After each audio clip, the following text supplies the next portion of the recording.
This is ESPN Cricket Info, top action of the day, powered by Star Sports. I'm Raunak Kapoor with Ajit Agarkar. We witnessed another fine day of batting from India, courtesy Rohit Sharma. So let's pick the action session by session, Ajit, on this fourth day of play from Visakhapatnam. First up, the wicket of Mayank Agarwal in the first session. So South Africa didn't have to wait as long in the second innings as they did in the first to get the first Indian wicket. And Mayank Agarwal caught at slip of Keshav Maharaj.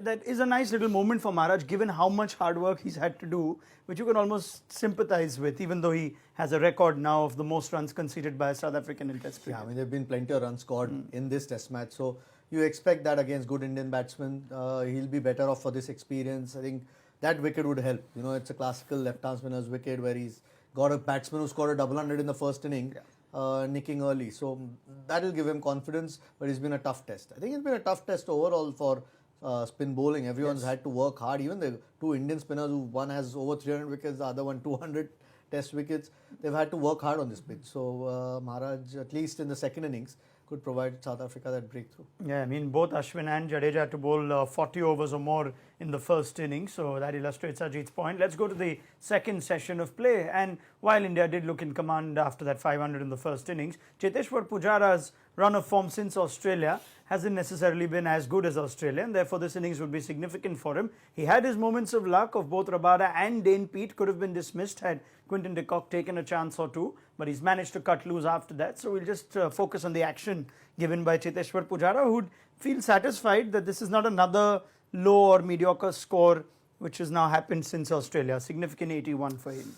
Yeah, I mean, guy who's got 300s in Australia, we are Just that's why the sure. expectations were.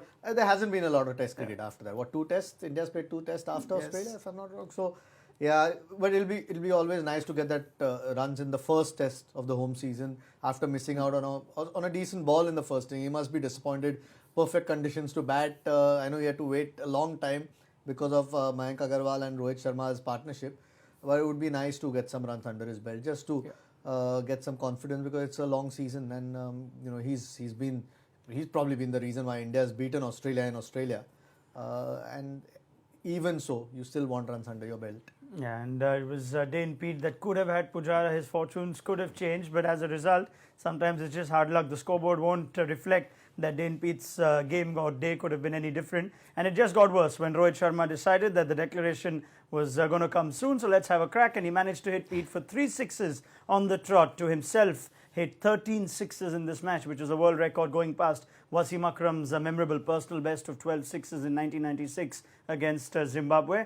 Diwali's come early for Rohit Sharma, who's taken a liking in both innings to Dane Peat in particular. Not surprised. Ball turning into him, not a lot of spin on offer, smallish ground, and a guy who's in good form. So it's not a surprise that record's fallen to Rohit Sharma. I mean, if he was going to get some runs in Test cricket, there was always a chance that he was going to hit some big sixes, and we've seen that. I think that'll be something that India will hope that he does on a regular basis, especially when they travel.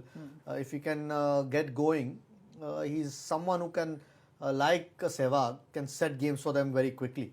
With the bowling attack, or particularly the seam bowling attack that they have when they travel, that can be really handy. So not surprised that he's got the record. I won't be surprised if he breaks his own record in the future. He's got some records courtesy these hundreds. Ajit Agarkar, thank you very much. A day of action for Rohit Sharma that should set up the foundation for what would be an India win if they manage to get the remaining South African wickets on day 5. This was ESPN Cricket for top action of the day, powered by Star Sports.